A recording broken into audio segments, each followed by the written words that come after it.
إن الحمد لله نحمده ونستعينه ونستغفره ونعوذ بالله من شرور أنفسنا ومن سيئات أعمالنا من يهده الله فلا مضل له ومن يضلل فلا هادي له أشهد أن لا إله إلا الله وحده لا شريك له وأشهد أن محمدا عبده ورسوله بلغ الرسالة وأدى الأمانة ونصح الأمة ما ترك خيرا إلا دل الأمة عليه ولا شرا إلا حذرها منه فصلوات الله وسلامه عليه وعلى آله وأصحابه أجمعين أما بعد فأعوذ بالله من الشيطان الرجيم بسم الله الرحمن الرحيم قل هل يستوي الذين يعلمون والذين لا يعلمون إنما يتذكر أولو الألباب اللہ رب العالمین نے انسان کو جو بے شمار نعمتیں عطا فرمائی ہیں ان تمام نعمتوں میں افضل ترین نعمت، سب سے بڑی نعمت وہ علم کی نعمت ہے، کیونکہ اس علم کے اندر ہمارا عقیدہ، ہمارے اخلاق، ہمارے عبادات، ہمارے معاملات، یہ سب اسی کی بدولت ہے۔ اگر ہمارے پاس علم نہ ہو، اور وہ علم جو علم نافع ہے، یعنی قرآن اور سنت کا علم جس پر عمل کیا جائے، اگر وہ ہمارے پاس نہ ہو تو نہ ہمارا عقیدہ درست ہو سکتا ہے، نہ اعمال، نہ عبادات، نہ اخلاق۔ علم کی روشنی ہی ایسی ایک چیز ہے جو ہمیں جہالت کے اندھیروں سے نکالتی ہے، اور عجیب مسئلہ وہ یہ ہے کہ کچھ لوگوں کو اندھیروں سے انس ہو جاتا ہے، غم سے، اداسی سے انس ہو جاتا ہے، ان کو اچھا لگتا ہے غمگین بن کے رہنا، اور وہ کہتے بھی ہے درد سہنے میں بھی قدرت نے مزہ رکھا ہے۔ وہ اندھیروں میں، جہالتوں میں خوش ہیں۔ سب سے زیادہ جو یہ لوگ زندگی میں کسی چیز کو ناپسند کرتے ہیں تو وہ تبدیلی ہے، اور یہ تبدیلی علم کی وجہ سے آتی ہے۔ اس وجہ سے جب اللہ کے رسول صلی اللہ علیہ وسلم قرآن بیان کرتے تھے تو مشرکین کبھی اپنی چادریں اپنے اوپر اوڑھ لیتے تھے، کبھی اپنی انگلیاں کانوں میں ٹھونس لیتے تھے کہ ایسا نہ ہو ہم ان کی یہ باتیں سن کے بدل جائیں گے، اور یہ بدل جانا ہمارے لیے موت ہے۔ وہ اپنی جہالت کو زندگی سمجھ رہے تھے اور علم کو موت سمجھ رہے تھے، حالانکہ اللہ تعالیٰ نے فرمایا أَوَمَنْ كَانَ مَيْتًا فَأَحْيَيْنَاهُ وَجَعَلْنَا لَهُ نُورًا يَمْشِي بِهِ فِي النَّاسِ۔ وہ شخص جو مردہ ہے اور اللہ تعالیٰ اس کو زندہ کر دیتا ہے اور اس کو نور دیتے ہیں، اور اس نور اور روشنی کی وجہ سے وہ لوگوں میں زندگی گزار رہا ہوتا ہے۔ تو کیا یہ شخص اس کی طرح ہے جو مردہ ہے اور اس سے نکلنے والا نہیں ہے؟ لیسا بخارج منہا، اس سے نکلنا ہی نہیں چاہتا یہ بندہ، اس سے نکلنے والا نہیں ہے۔ تو سب سے بنیادی سیڑھی جہالت سے نکلنے کے لیے اور علم کی روشنی میں آنے کے لیے وہ انسانی ارادہ ہے، انسانی طلب ہے۔ یہدی الیہ من ینیب، جو حق کی طلب رکھتا ہے تو اللہ تعالیٰ اس کو ہدایت دیتا ہے۔ آپ مانگو گے، آپ علم کے راستے پر چلو گے، آپ علم کے لیے کوشش کرو گے تو اللہ تعالیٰ آپ کے لیے راستے کھولے گا۔ لَنَهْدِيَنَّهُمْ سُبُلَنَا، اللہ تعالیٰ السبل، نیکی کے سارے راستوں کی آپ کو توفیق دے دیتا ہے۔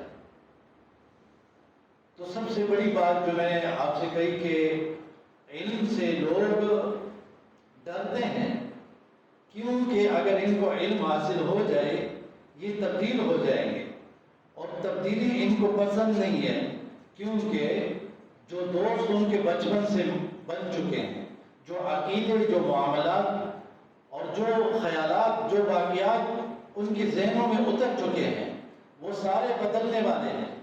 ان کی لائف سٹائل بدلنے والا ہے، ان کے دوست بدل جانے والے ہیں، ان کی کمائی کے طریقے بدل جانے والے ہیں۔ یہ علم صرف ایک چیز نہیں ہے، وہ پوری زندگی کو بدل ڈالنے والی چیز ہے۔ اس وجہ سے لوگ ڈر رہے ہیں۔ یہ عقیدہ توحید قبول کیوں نہیں کرتے؟ کیونکہ پھر اس کو جادو چھوڑنا ہے، ان کو مزارات، قبریں، تعویذیں، وسیلے، یہ ساری چیزیں چھوڑنی ہیں، ان کو اللہ کے رسول سے لوگوں کو آگے بڑھانا، یہ مرض چھوڑنا ہے، ان کو دین پر دنیا کو ترجیح دینا اور دین کو کمائی کا ذریعہ بنانا، دین میں تحریف کرنا، دین کو اور حق کو چھپانا، یہ دین میں ختم کرنا، حق اور باطل کو ملانا، یہ ساری چیزیں ان کو بدلنی پڑے گی۔ اس وجہ سے تو وہ چاہتے نہیں ہیں کہ ہم توحید کا عقیدہ قبول کریں۔ ان کی وہ ساری جو پوری زندگی انہوں نے عمارت بنائی ہوئی ہے وہ ڈہ جانے والی ہے، وہ گر جانے والی ہے۔ نئے سرے سے زندگی، اور نئے سرے سے زندگی پر وہی شخص قدم اٹھا سکتا ہے جس کا اللہ تعالیٰ پر کامل مکمل بھروسہ ہو کہ اللہ تعالیٰ مجھے دوبارہ زیرو سے اٹھا کے 100 پہ لے جا سکتا ہے۔ یہ یہودی جاننے کے باوجود حق کو قبول نہیں کرتے تھے۔ اللہ تعالیٰ نے ان سے کہا بھی ایمان لے آؤ، اول کافر بننے والے نہ بنو، یعنی تمہیں پتہ ہے، جس کو پتہ ہو وہ نہ مانے تو اول کافر ہے، اول کافر نہ بنو۔ لیکن وہ نہیں مان رہے تھے، حالانکہ نبی کو، قرآن کو ایسے سمجھتے تھے کہ واقعی یہ اللہ کی طرف سے ہے، جیسے بندہ اپنے سگے بیٹے کو سمجھتا ہے اور جانتا ہے، ایسے جانتے تھے۔ کما یعرفون ابناءہم، پھر بھی نہیں مانتے تھے۔ کیوں نہیں مانتے تھے؟ کیونکہ ان کے وہ دنیا کے جو ذرائع آمدن تھے وہ بند ہو جانے والے، ان کی جو لیڈری تھی وہ ختم ہو جانے والی، ان کی جو شہرتیں تھی وہ ختم ہو جانے والی۔ عبداللہ بن ابی نے جو منافق تھا، اس نے بھی اس وجہ سے قبول نہیں کیا کہ میری لیڈری تو چلی گئی، مجھے لیڈر بنا رہے تھے یہ لوگ۔ دوسرا اللہ تعالیٰ نے فرمایا بل کذبوا بما لم یحیطوا بعلمہ ولما یأتہم تأویلہ، ان لوگوں نے سرے سے بات کو پوری طرح سمجھا ہی نہیں۔ جیسے مثال کے طور پر ہم کہتے ہیں جنازے کے بعد دعا نہیں ہے، تو لوگ اس بات کو اس طرح پھیلا دیتے ہیں کہ یہ لوگ دعا کے منکر ہیں، دعا کو نہیں مانتے۔ ہم کہتے ہیں کہ مردے نہیں سنتے ہیں، یہ اس کو اس طرح وہ پھیلا دیتے ہیں یہ اولیاء کے منکر ہیں، یہ اولیاء کے دشمن ہیں، ہم کہتے ہیں اولیاء حاجت روا نہیں ہے، مشکل کشا نہیں ہے، آپ سے مصیبت کو دور نہیں کر سکتے، آپ کو کوئی نفع نہیں دے سکتے، لیکن یہ لوگ یہ پھیلا دیتے ہیں کہ یہ اللہ کے ولیوں کی دشمن۔ تو اللہ تعالیٰ نے فرمایا یہ لوگ بات کو صحیح طریقے سے سمجھتے ہی نہیں ہیں، سمجھنے کی کوشش ہی نہیں کرتے۔ یہ گاؤں دیہاتوں میں ایسا ہوتا تھا، ابھی تو بہت سی جگہوں پہ ختم ہو گیا، تراویح میں 4 رکعت کے بعد زور سے کہا کرتے تھے لا الہ الا اللہ، سب مل کے، آپ کو یاد ہوگا۔ تو اس کو کیا پھیلایا گیا کہ یہ ایسے لوگ آئے ہیں جو کلمے کے منکر ہیں، کلمے کو نہیں مانتے۔ اب عوام کو آپ اس طرح بات کہو یہ ایسا بندہ ہے جو کلمے کو نہیں مانتا، جو دعا کو نہیں مانتا، جو ولیوں کا دشمن ہے، جو وسیلے کو نہیں مانتا، جو اماموں کی بے عزتی کرتا ہے، گستاخی کرتا ہے، تو عوام تو بھڑکیں گے، عوام تو خلاف ہوں گے، کیونکہ وہ جاننے ہی نہیں چاہتے۔ اگر ان کو پتہ چل جائے کہ یہ ہمارے لیڈر ہمارے ساتھ کیا گیم کھیل رہے ہیں، تو پھر جب وہ سمجھ جاتے ہیں ان پر لعنتیں بھیجتے ہیں، لیکن یہ بہت کم ہوتا ہے، اس لیے آخرت میں یہ لعنتیں بھیجیں گے پھر کام نہیں آئے، اور کہیں گے بھی اے اللہ ان کو ڈبل عذاب دو، آتِہِمْ ضِعْفَيْنِ مِنَ الْعَذَابِ وَلْعَنْهُمْ لَعْنًا كَبِيرًا، ان پر بڑی لعنت ہو، دگنا عذاب دے دو ان کو، انہوں نے ہمیں حق سے گمراہ کر دیا۔ لیکن یہ وہاں پہ کچھ بھی کام نہیں آئے گا۔ جب بھی روح نکلے، دنیا کی کوئی طاقت اب اس کو واپس نہیں لا سکتی، کوئی بھی اب اس کو واپس دنیا میں اس شخص کو نہیں لا سکتا۔ اللہ تعالیٰ نے سورہ واقعہ میں فرمایا اگر تم سمجھتے ہو کہ آزاد ہو، اگر تم سمجھتے ہو کہ تمہارا زندگی میں کوئی اپنا اختیار چلتا ہے، تو تمہارے ہی سامنے تمہارا کوئی محبوب مر رہا ہوتا ہے، اس کو موت سے بچا کے دکھاؤ۔ تمہاری ماں مر رہی ہے، تم دیکھ رہے ہو، باپ مر رہا ہے، تم دیکھ رہے ہو، بیٹا مر رہا ہے، بچا کیوں نہیں سکتے؟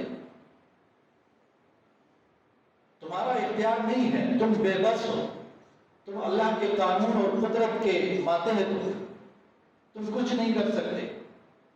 اس لیے اللہ تعالیٰ نے یہ بھی فرمایا کہ تم موت سے بچ نہیں سکتے، جہاں بھی جاؤ موت تمہارا پیچھا کرے گا، اگرچہ قلعوں مضبوط قلعوں کے اندر چلے جاؤ۔ اور فرمایا قُلْ إِنَّ الْمَوْتَ الَّذِي تَفِرُّونَ مِنْهُ فَإِنَّهُ مُلَاقِيكُمْ، تمہارے سامنے آ کے ملے گا موت تم سے، جہاں بھی بات۔ اور موت کے وقت کہا بھی جائے گا ذَلِكَ مَا كُنْتَ مِنْهُ تَحِيدُ، یہ وہی موت ہے جس سے بھاگا پھرتے تھے تم۔ اور پیدائش کے شروع میں کہا کہ تم تو کیا، تمہارے باپ دادا کو بھی میں نے پیدا کیا، کیا تم نے اپنے آپ کو خود پیدا کیا یا خود بخود پیدا ہو گئے؟ ام خلقوا من غیر شیء ام هم الخالقون، کیا ویسے ہی پیدا ہو گئے یا تم نے اپنے آپ کو خود پیدا کیا؟ کوئی شخص یہ کہہ سکتا ہے کہ میں نے اپنے آپ کو خود پیدا کیا؟ پھر اللہ تعالیٰ نے مزید کہا اولم ير الانسان انا خلقناه من نطفة فاذا هو خصيم مبين، یہ انسان دیکھتا نہیں ہے میں نے اس کو نطفے سے پیدا کیا پھر بھی مجھ سے جھگڑ رہا ہے، میرے حق کا خلاف کر رہا ہے۔ پیدائش کی اپنی حقیقت جانو، پہچانو، حقیر نطفے سے، جو کپڑے پر بھی لگ جائے تو بغیر صاف کیے باہر نہیں نکلو گے، نطفے سے پیدا ہو۔ اور تکبر کے اللہ کے مقابلے میں آ کے اللہ اور رسول کی بات ماننے سے انکار کرتے۔ تو ایک وجہ یہ ہو گئی جو لوگ علم حاصل نہیں کرتے، وہ بات کو سمجھنا ہی نہیں چاہتے، پوری طرح سمجھنا نہیں چاہتے، بات سن لی جذبات میں آ گئے۔ اور ہمارے جو لوگ ہیں وہ زیادہ تر جذباتی ہیں، جذبات سے ان کے لوگ کھیل رہے ہوتے ہیں، وہ سمجھ نہیں رہے۔ یہ انفرادی طور پر بھی ہو رہا تھا، اجتماعی طور پر بھی ان کی جذبات سے کھیلا جاتا ہے۔ گروہ بنے ہیں، پارٹیاں بنی ہوئی ہے، وہ اپنے گاڑیوں میں گھوم رہے ہیں، مزے لے رہے ہیں اور ارب پتی کروڑ پتی بن رہے ہیں، عوام مر رہے ہیں۔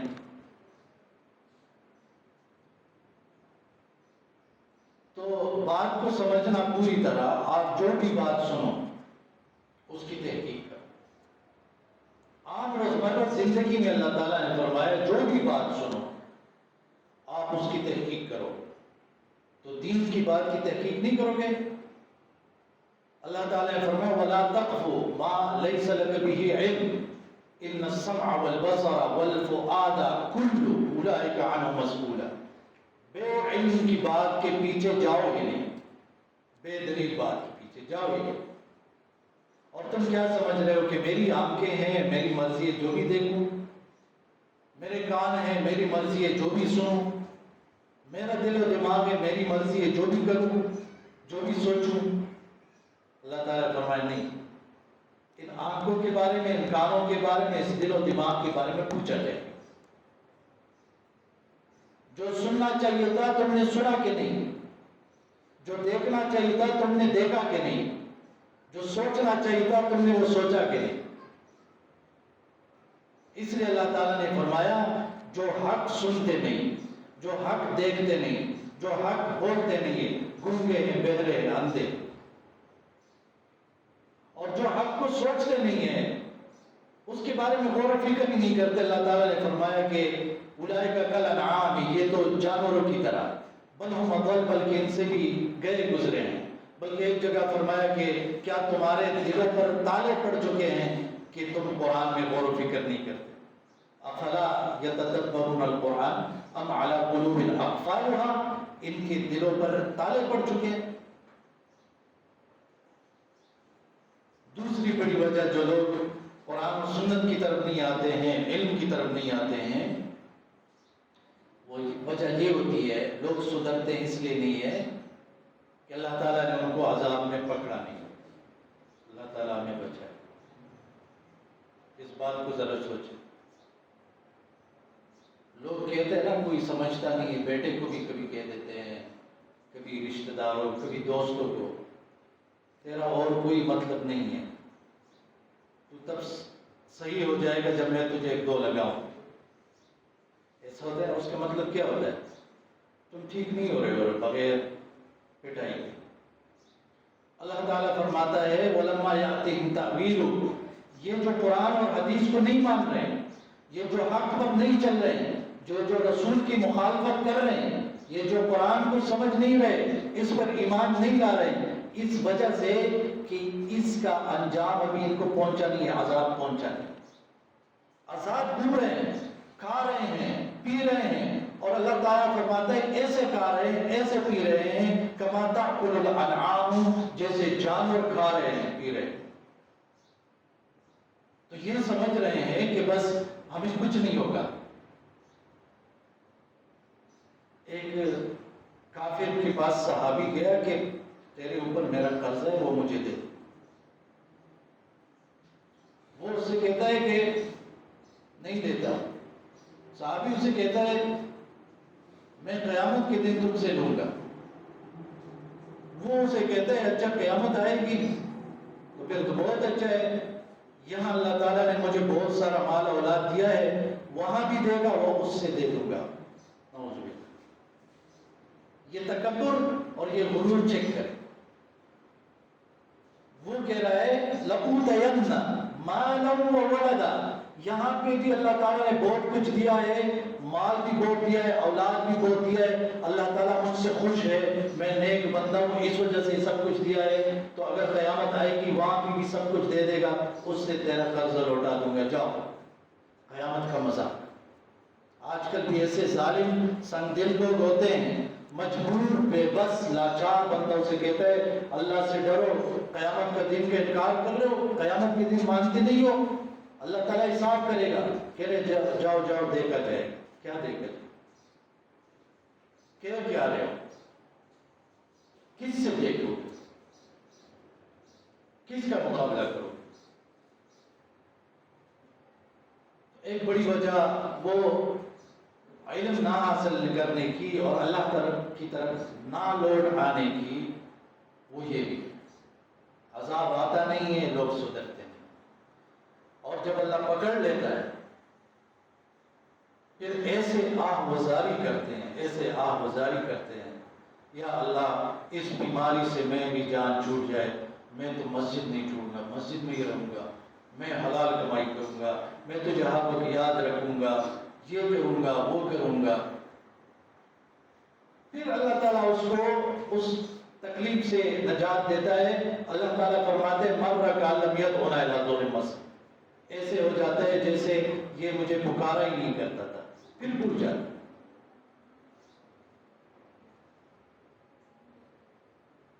تو مومن کا یہ طریقہ نہیں ہوتا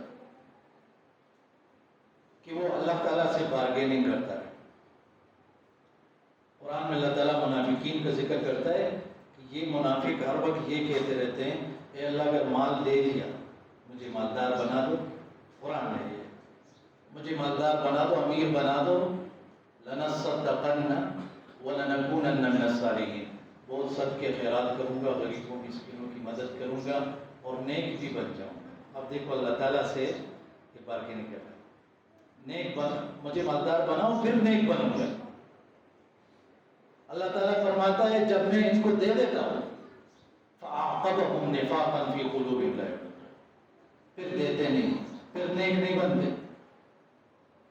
وہ بات بھی پوری نہیں کرتے۔ اس لیے وہ نظر و نیاز جو ہم مانتے ہیں، حدیث میں آتا ہے کہ یہ بخیل کے نظر و نیاز ہے جس میں آپ شرط لگاتے ہو، بارگیننگ کرتے ہو، جیسے اے اللہ اگر میرے بیٹے کا ویزا لگ گیا تو میں ایک دیگ خیرات، دیگ چاول لاؤں گا، میری صحت مل گئی تو میں مسجد میں یہ خیرات دے دوں گا، میں یہ کروں گا۔ اللہ کے بندے نظر و نیاز عبادت ہے، اور عبادت میں اللہ تعالیٰ سے بارگیننگ نہیں کرو۔ آپ اگر نظر و نیاز کوئی چیز نظر مانتے ہو تو بغیر شرط کے بعد، یعنی آپ کو اے اللہ تیری رضا کی خاطر میں کل یا پرسوں یا مہینے بعد کوئی شرط نہیں لگا، تیری رضا کے لیے یہ چیز میرے اوپر فرض نہیں ہے، لیکن میں نظر مانتا ہوں کہ میں تیری رضا کے لیے یہ دے دوں گا یا یہ صدقہ کروں گا، اتنے نفل پڑھوں گا، تلاوت کروں گا وغیرہ۔ لیکن ہمارے ہاں کیا ہوتا ہے، وہی بخیل والے نظر، کچھ دیتے نہیں ہیں، یعنی اگر اللہ تعالیٰ آپ کا کام نہیں کرے تو آپ صدقہ نہیں کرو گے، اللہ تعالیٰ آپ کا کام نہیں کرے تو آپ نفل ادا نہیں کرو گے، یہ کون سی مسلمان ہے؟ اس لیے ذرا سوچنا چاہیے ان معاملات کے بارے میں، نظر و نیاز اور دین کے جتنے بھی سارے جو چیزیں ہیں اس پہ غور و فکر کرنی چاہیے، سوچنا چاہیے، سمجھنا چاہیے، اور سمجھ تب آتی ہے، چیزیں تب درست ہوتی ہے جب انسان کے پاس علم۔ اب لوگوں نے اس کو بھی ایک شعبہ بنا لیا، جیسے دکانداری ہے، جیسے میسن ہے، مستری ہے، ڈرائیور ہے، کلر والا ہے، یہ مختلف وہ ہوتے ہیں، تو علم کو بھی کچھ مخصوص وہ بنا دیا کہ ایک مدرسے میں کوئی 8 سال پڑھے گا، بس یہ ان کا کام ہے، ہمارا کام ہے۔ طلب العلم فریضۃ علی کل مسلم، ہر مسلمان پہ فرض ہے۔ آپ 24 گھنٹوں میں کچھ وقت لازمی نکالو گے اور علم حاصل کرو گے۔ اس وجہ سے تو یہ مسائل ہمارے حل نہیں، اور مسلمانوں کے حالات دیکھو، اور آج کل یہ جو قتل بڑھ رہے ہیں، قتل چھوٹی سی بات پہ جو ہے نا وہ بھائی بھائی کو قتل کر رہے ہیں، اب تو والدین کو بھی قتل کر رہے ہیں، ماں کو قتل کر دیا، باپ کو قتل کر دیا، کیوں؟ وہ اللہ اور رسول کے احکامات اور تعلیمات کا ان کو پتہ ہی نہیں ہے، قتل کس قدر سخت گناہ ہے اور اس بارے میں اللہ نے کیا کہا، رسول نے کیا کہا، ان کو پتہ ہی نہیں۔ تو اس لیے میرے بھائیوں، میں آپ سب سے گزارش کرتا ہوں، یہ خطبہ یہ نہیں ہے کہ یہ ایک وہ روٹین ہے، بس خطبہ دے دیا اور چلے گئے، امام بھی چلا گیا، لوگ بھی چلا گیا، اس سے سیکھنا ہوتا ہے۔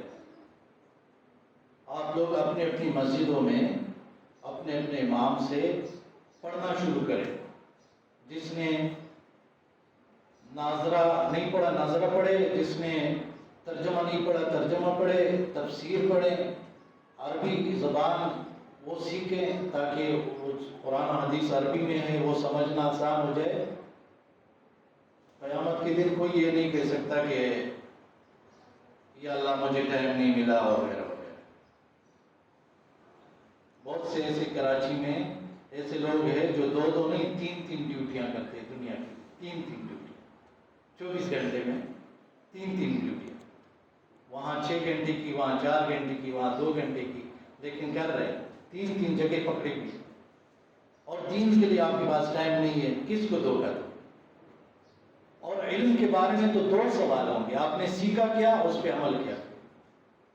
ہم نے کیا سیکھا؟ گانے بجانے سیکھے، ڈرامے سیکھے، سازشیں سیکھی، فضول کتابیں، فضول ڈرامے یہ سیکھی ہم نے. قرآن و حدیث کون سیکھے گا؟